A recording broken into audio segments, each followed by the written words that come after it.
Telangana high court సూచనల ప్రకారం ఈసారి బడ్జెట్ సమావేశాలు గవర్నర్ తమిళిసై ప్రసంగంతో ప్రారంభం కానున్నాయి. ఈ నేపథ్యంలో బడ్జెట్ ప్రసంగంలో పలు మార్పులు చేయాలని గవర్నర్ తమిళిసై రాష్ట్ర ప్రభుత్వానికి సూచించారు. వాస్తవాలకు దగ్గరగా ఉండాలని మంత్రి వేముల ప్రశాంత్ రెడ్డికి చెప్పారు. ఇదే అంశం సంబంధించి మరింత సమాచారం అందించడానికి మా ప్రతినిధి ప్రణయ్ సిద్ధంగా ఉన్నారు. ప్రణయ్, చెప్పండి. Thank you Rajasekhar.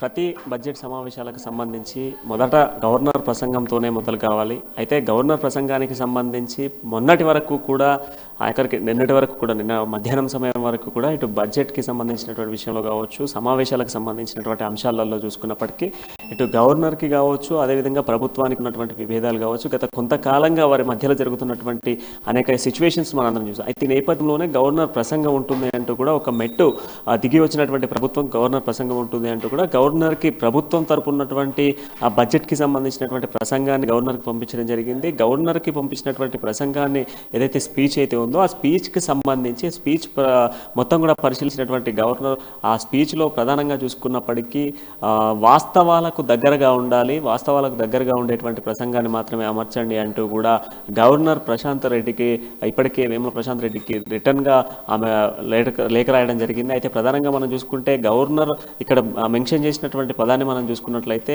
వాస్తవాలకు అనుకూలంగా, వాస్తవానికి దగ్గరగా అంటే తెలంగాణ రాష్ట్ర ప్రభుత్వం చేస్తున్నటువంటి పథకాలు కావచ్చు, ఇస్తున్నటువంటి పథకాలకు సంబంధించి కావచ్చు, ఇవన్నీ కూడా వాస్తవాలు కాదా అన్నటువంటి అంశాలు కావచ్చు, ఇలా గవర్నర్ ఇస్తున్నటువంటి ఏదైతే గవర్నర్ గతంలో నిర్వహించినటువంటి అనేక కార్యక్రమాలు ఉన్నాయి, ఆ కార్యక్రమాలకు సంబంధించి అంటే ఈ వాస్తవాలన్నీ ఏంటి అనేటువంటి అంశాలను కూడా క్లియర్ చేసుకోవచ్చు. అయితే ఇక బడ్జెట్కి సంబంధించి మనం చూసుకుంటే తెలంగాణ రాష్ట్రంలో ఉన్నటువంటి సిచ్యువేషన్స్ బేస్ చేసుకొని మాట్లాడుకున్నప్పటికీ ఇటు డబుల్ బెడ్రూమ్ల ఇండ్ల నియమాలకు సంబంధించి కావచ్చు, నూతన కన్స్ట్రక్షన్స్కి సంబంధించి కావచ్చు, నూతన పథకాలు కావచ్చు, అదేవిధంగా మనం చూసుకుంటే మరొకసారి తెలంగాణ రాష్ట్ర వ్యాప్తంగా కూడా కంటి వెలుగు కార్యక్రమాన్ని చేపడుతున్నారు. దాంతోపాటుగా కళ్యాణ లక్ష్మి, షాదీ ముబారక్ ఇట్లాంటి ఎన్నో కార్యక్రమాలు చేపడుతున్నారు. అయితే దీని అన్నిటికీ కూడా బడ్జెట్కి సంబంధించినటువంటి ఆమోదాన్ని పంపారు. ఇంకా ఏమైనా కొత్త పథకాలకు సంబంధించినటువంటి బడ్జెట్ను కూడా ఈ బడ్జెట్కి సంబంధించినటువంటి స్పీచ్లో పెట్టారు. దాంతోపాటుగా తెలంగాణలో ఈ మధ్యకాలంలో మనం చూసుకుంటే దళిత బంధును కూడా అమర్చడం జరిగింది. దీనికి సంబంధించి కూడా బడ్జెట్లో ఏమైనా మెన్షన్ చేస్తున్నారు అనేది కూడా కొంత చర్చనీయాంశంగా మాత్రం పరిస్థితులు కనబడుతున్నాయి. అయితే గవర్నర్ ప్రసంగంతో మొదలు కాబోతున్నటువంటి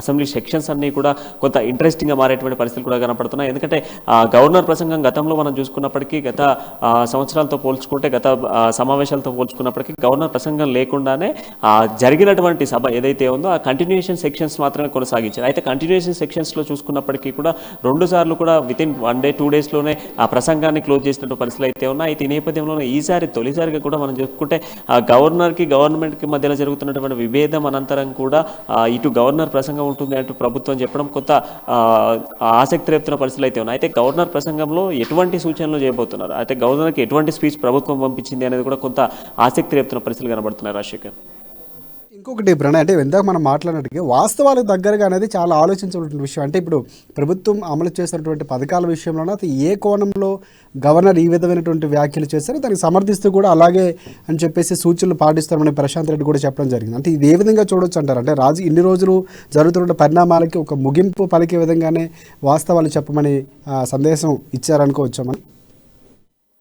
రాజశేఖర్, అయితే ఇక్కడ మనం పర్టికులర్గా కూడా గవర్నర్ మెన్షన్ చేసినటువంటి మాట వాస్తవాలకు దగ్గరగా అంటే గవర్నర్ నేరుగా కూడా ఇటు ప్రజా దర్బారు కావచ్చు, మహిళలకు సంబంధించి కూడా అనేక కార్యక్రమాలు చేపడుతున్నారు. ఎంతోమంది మహిళలను కూడా గవర్నర్ కోటాకు పిలిపించడము, రాజ్భవన్కి పిలిపించి అక్కడ అనేక కార్యక్రమాలు చేపట్టారు. అయితే ప్రజా దర్బార్ ద్వారా అనేక ప్రశ్నలు, ఆమె అక్కడ ఒక బాక్స్ని పెట్టడము, దాంట్లో ప్రశ్నలు ఆ ప్రజలకు ఉన్నటువంటి సమస్యలు కావచ్చు నేరుగా కూడా గవర్నర్కి అందజేసే విధంగా ప్రజా దర్బార్ను కూడా నిర్వహించారు. అంటే ఇలాంటి స్కీమ్స్ ఏవైతే ఆమె చేసినటువంటి ఏవైతే ఉన్నాయో వీటికి సంబంధించి ఈ స్పీచ్లో పెట్టకపోవడం ప్రధానంగా కనబడతా ఉంది. అయితే ఈ స్పీచ్లో ఇలాంటి కార్యక్రమాలకు సంబంధించి ఉన్నాయా లేదా అన్నది ఒక్కటి కావచ్చు. అదేవిధంగా చూసుకుంటే తెలంగాణలో ఇంప్లిమెంట్ కానటువంటి పథకాలకు సంబంధించి ఏమైనా ఏదైతే ప్రసంగంలో ఉందా ఇవన్నిటిని కూడా కొంత చర్చనీయాంశంగా తీసుకోవచ్చు. వాస్తవాలకు దగ్గరగా కూడా మీరు ఈ బడ్జెట్కి సంబంధించినటువంటి స్పీచ్ని అమర్చండి అంటూ కూడా గవర్నర్ పంపించినటువంటి లేఖకు వెంటనే ప్రశాంత్ రెడ్డి కూడా తిరుగులేఖ వాస్తవాలకు దగ్గరగానే మేము అమరుస్తామంటూ కూడా ఆయన రిటర్న్ పంపించడం ఇదంతా కూడా కొంత ఇంట్రెస్టింగ్ కనబడుతుంది. అయితే వాస్తవాలేంటి అవాస్తవాలేంటి అనేది